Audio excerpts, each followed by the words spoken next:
Le chef de la commission de l'Union africaine, le Tchadien Moussa Faki Mahamat, a dénoncé le traitement violent et dégradant de migrants africains vendredi lors d'une tentative d'entrée massive dans l'enclave espagnole de Melilla, réclamant une enquête sur ce drame qui sera examinée mercredi par le Conseil de sécurité de l'ONU. Pendant ce temps, le Maroc a décidé d'entamer des poursuites à l'encontre de migrants ayant tenté de franchir la frontière. Notre invité est King Dodro. Il est consultant et expert en structuration économique et financière. Bonjour King, vous allez bien? Bonjour cher ami Michel, Dieu veille toujours ce King, merci. Allez, on va rappeler, si vous le permettez, d'abord ce qui s'est passé dans l'enclave de Millénia. Depuis la nuit des temps, l'Afrique et les Africains, les jeunes gens sont toujours à la quête d'un mieux-être.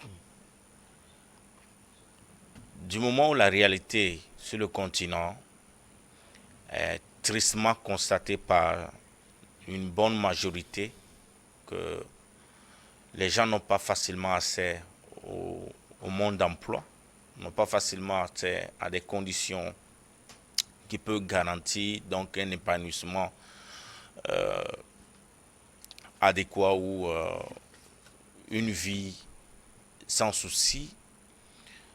C'est dans la nature de tout être humain d'ailleurs de se chercher ailleurs.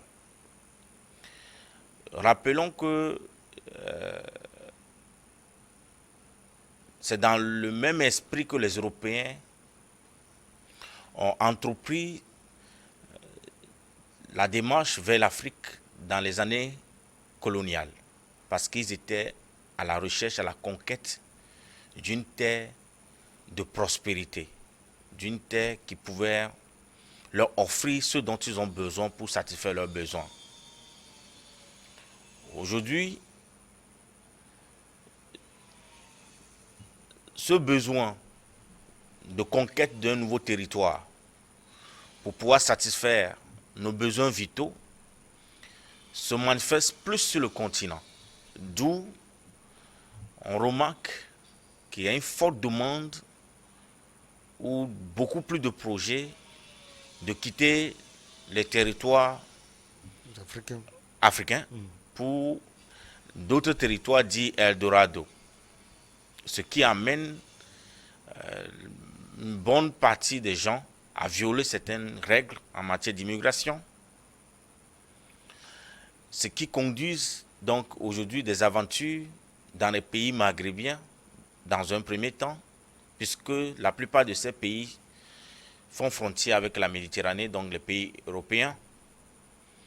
Ils sont en attente et quand l'occasion le permet, ils prennent l'eau, ils prennent les bateaux ou tout moyen nécessaire pour pouvoir accéder donc l'autre bord de la Méditerranée et arriver donc sur la terre promise.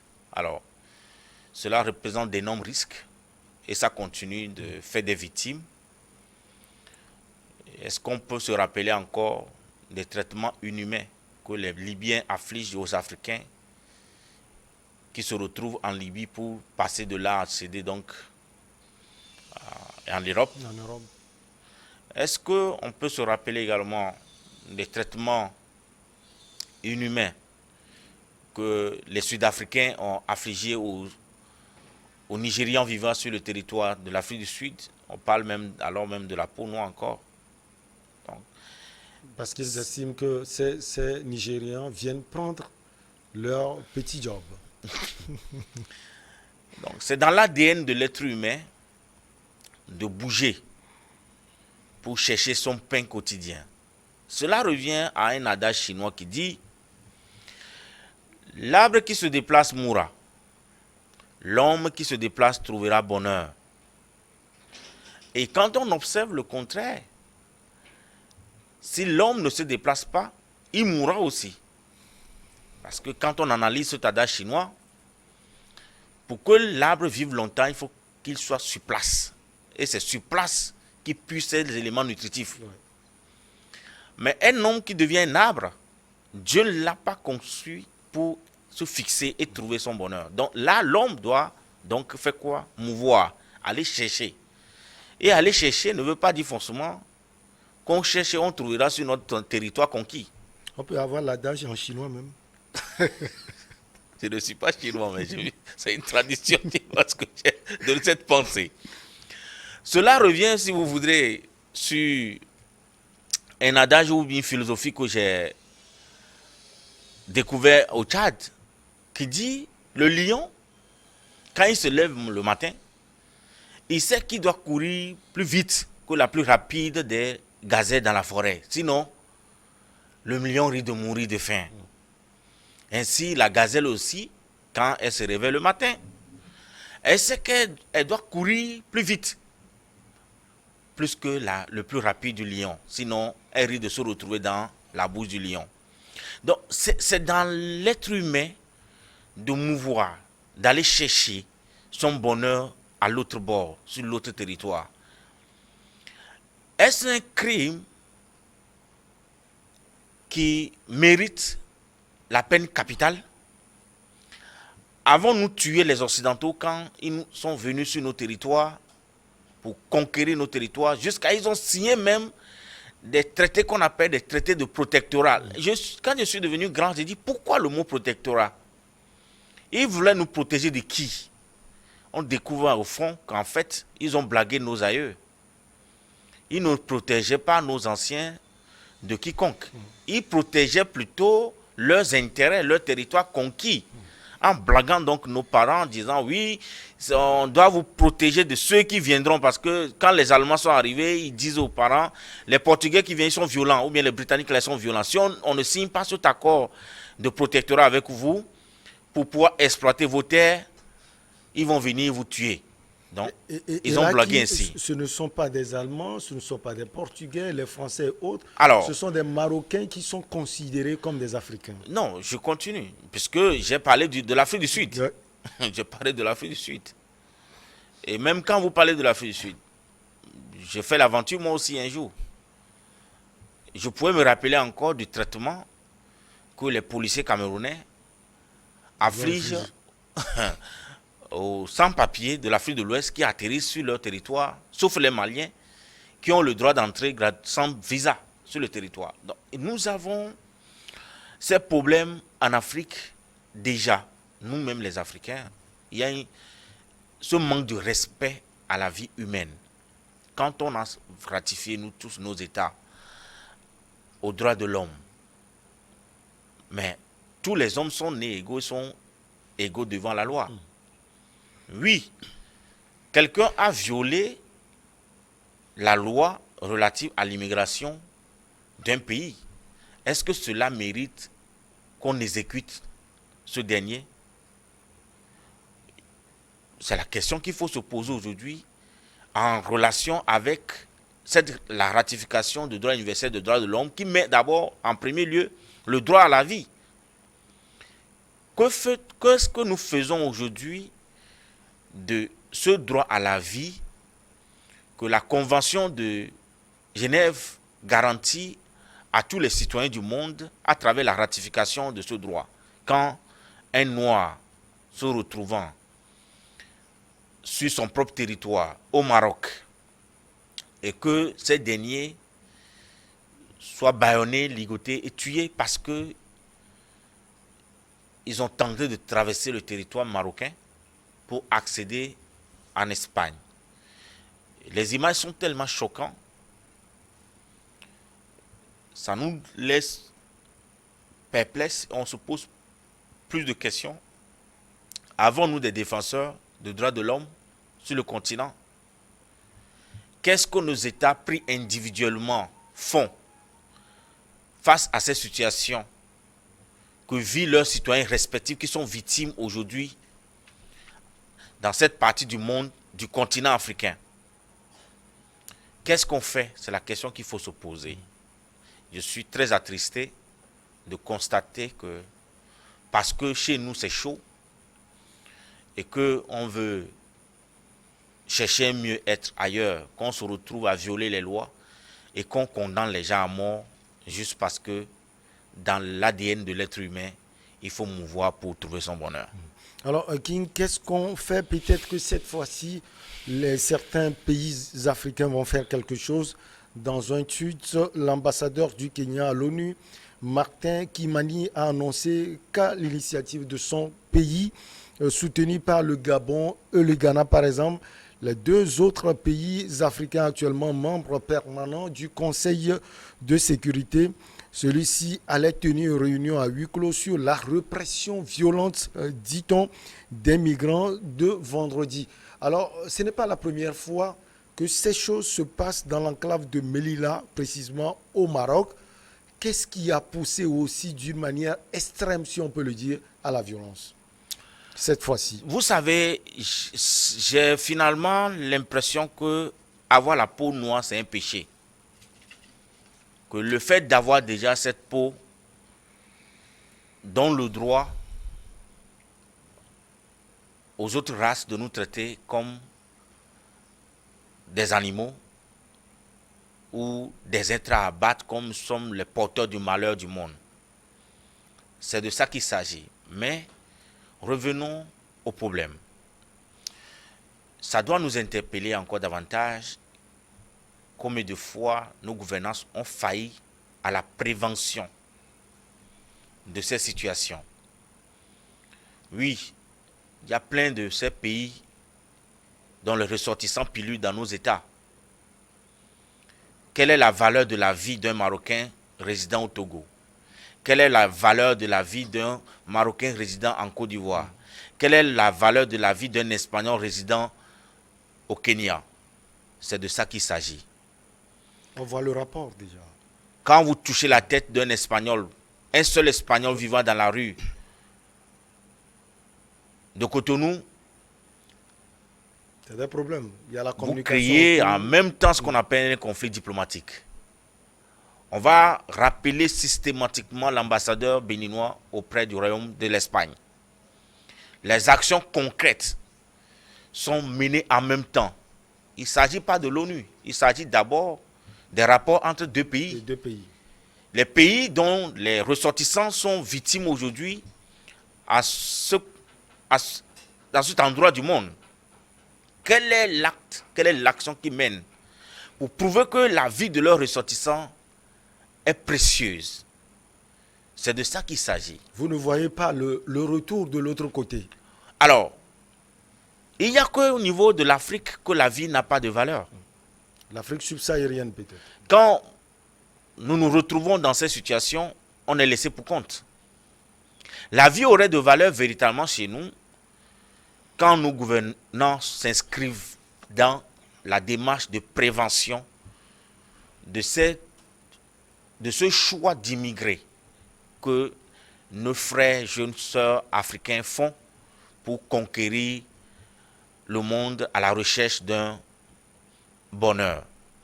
Si on prévenait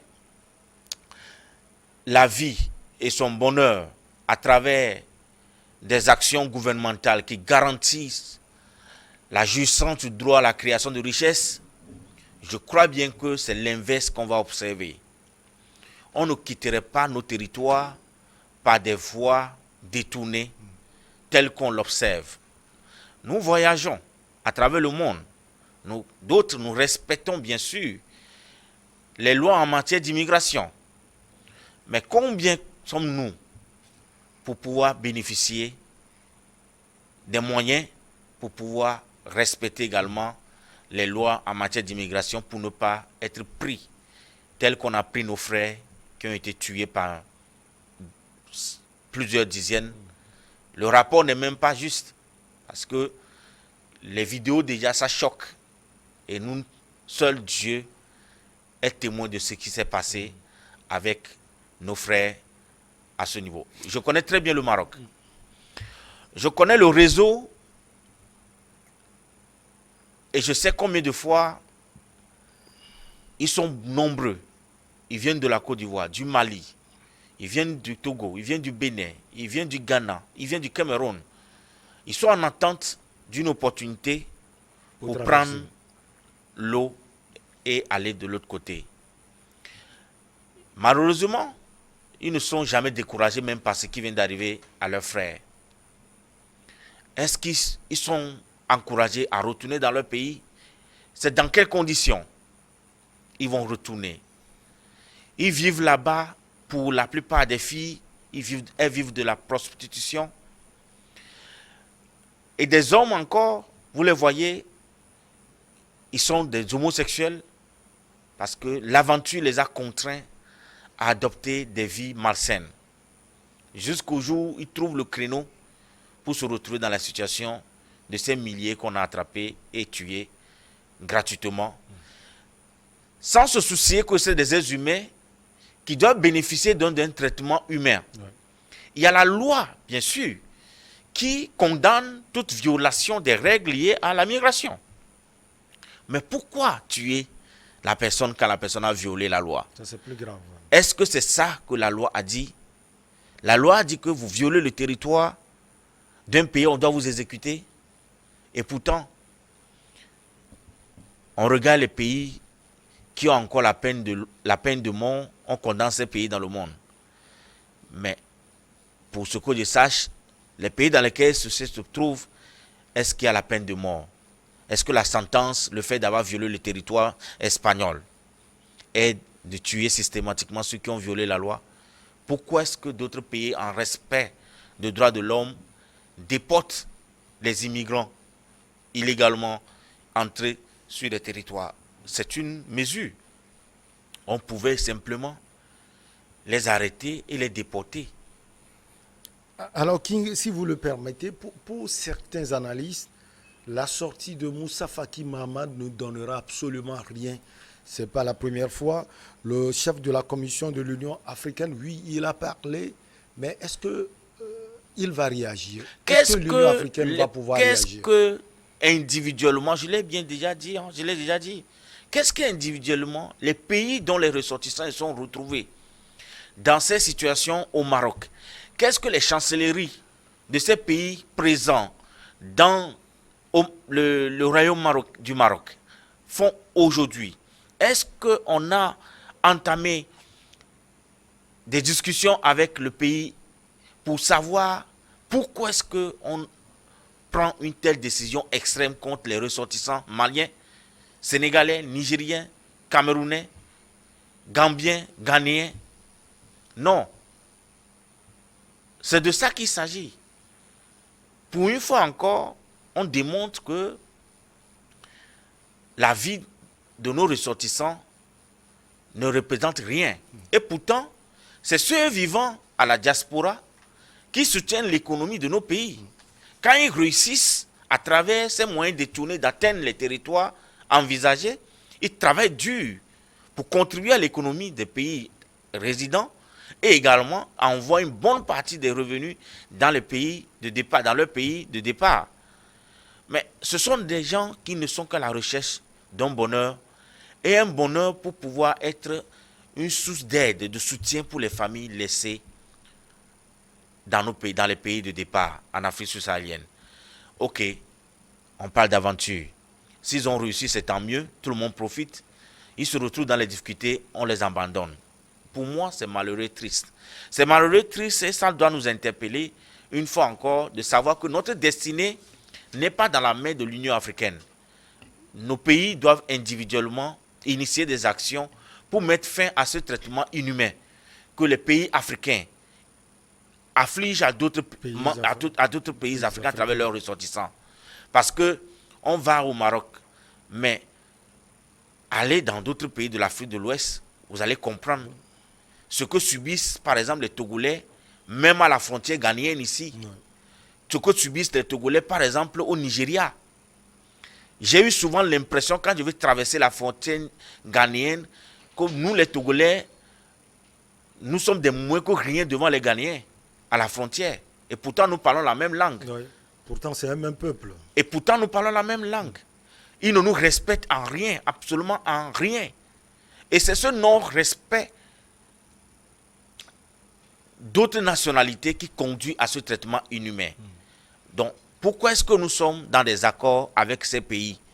Si ces accords ne doivent pas s'étendre à la protection des personnes qui circulent sur le territoire, même si les personnes violent les lois, est-ce que cela nécessite qu'on les tuent gratuitement comme des animaux.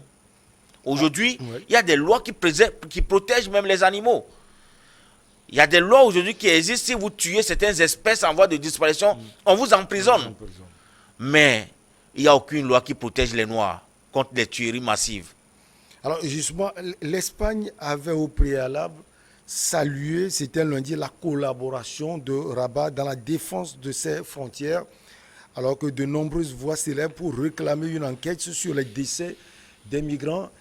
Est-ce qu'on peut dire en français facile, King Dodro, que ce qu'a fait Rabat, l'Espagne ou bien Madrid l'approuve? C'est l'occasion pour la Cour pénale internationale d'agir. Ça, c'est un cas de violation des droits de l'homme. Sérieux. Pourquoi est-ce que la Cour pénale internationale ne diligente pas une action pour situer les responsabilités de ceux qui ont éliminé gratuitement les êtres humains qui étaient à la recherche d'un bonheur certain? C'est l'occasion. Et je pense qu'il y a des vrais sujets sur lesquels cette Cour doit se pencher. Vous voulez dire qu'elle s'est penchée sur, sur des faits qui ne sont pas aussi utiles? Je n'ai pas dit ça. Mais je voudrais bien voir la position de la Cour pénale internationale, puisqu'elle réprimande les cas de violation de droits humains. Ouais. Sauf, bon, peut-être comme les Africains ne sont pas des humains, donc on vient seulement attraper nos présidents quand nos présidents ne sont pas obéissants. Peut-être. Quand ils refusent d'accepter les élections. Non, je pense qu'ici, c'est une très belle occasion pour la Cour pénale internationale d'intervenir, parce qu'il y a eu violation flagrante des droits humains, des droits de l'homme. Et c'est le meilleur instrument que nous avons aujourd'hui au niveau international pour agir. Ok.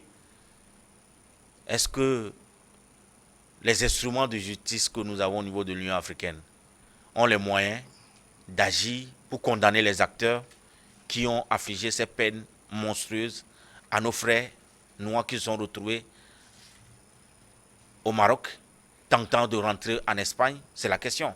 Une cinquantaine d'ONG, dont l'Association marocaine des droits humains et l'espagnol Caminando Fronteras, ont dénoncé un symbole tragique des politiques européennes d'extermination des frontières de l'Union européenne. Est-ce que l'Espagne et puis le Maroc seront sonnés, selon vous, King Dodro, jusqu'au bout? Si oui, parti. Celui qui parle de l'Espagne parle en partie du Maroc, parce que vous savez, dans les saisons agricoles, c'est les Marocains qui sont la main-d'œuvre pour l'Espagne. Les Marocains vont massivement au Maroc. Si vous connaissez ces endroits, vous allez voir, ce n'est pas... Des gens vont dans l'Espagne comme vous quittez à Flaou pour aller à... Non, Nicolas pour aller à Flaou. Hein. C'est comme ça se passe là-bas. Donc c'est un peuple qui est très rapproché, malgré qu'ils sont sur deux différents continents, qui sont très rapprochés. Ils partagent, et d'ailleurs encore, c'est deux royaumes qui collaborent ensemble là-bas. Et aujourd'hui, au-delà, je dis bien au-delà des pays, il y a des individus qui sont clairement identifiés dans les vidéos, qui ont affligé ces peines à nos frères. Qu'est-ce qu'on fait d'eux? Qu'est-ce qu'on fait de ces individus qui ont tué gratuitement les êtres humains? 2. Qu'est-ce que le royaume du Maroc dit par rapport à ce qui vient de se passer? 3. Qu'est-ce que le royaume espagnol dit par rapport à ce qui vient de se passer? Est-ce que nos frères méritent ce qu'ils ont eu comme sort en ce moment? Nous dormons encore. Le royaume du Maroc ne dira rien parce que aucun pays africain ne l'inquiéterait, puisque le royaume du Maroc est l'un des investisseurs dans nos pays. Nous vivons, beaucoup de pays africains vivent de dons du Maroc. Notre dépendance de l'extérieur fait que nous sommes faibles et très faibles face aux situations et drames tels que nos frères l'ont vécu au Maroc. Du moment où la personne te nourrit, même si la personne t'a frappé, tu ne vas pas réclamer tes droits. Nous sommes très petits parce que sans le Maroc, pour certains pays, il n'y aura pas de vie. Donc c'est de ça qu'il s'agit en fait. Et l'Union africaine a devant elle, King Dodjro, beaucoup de choses à régler.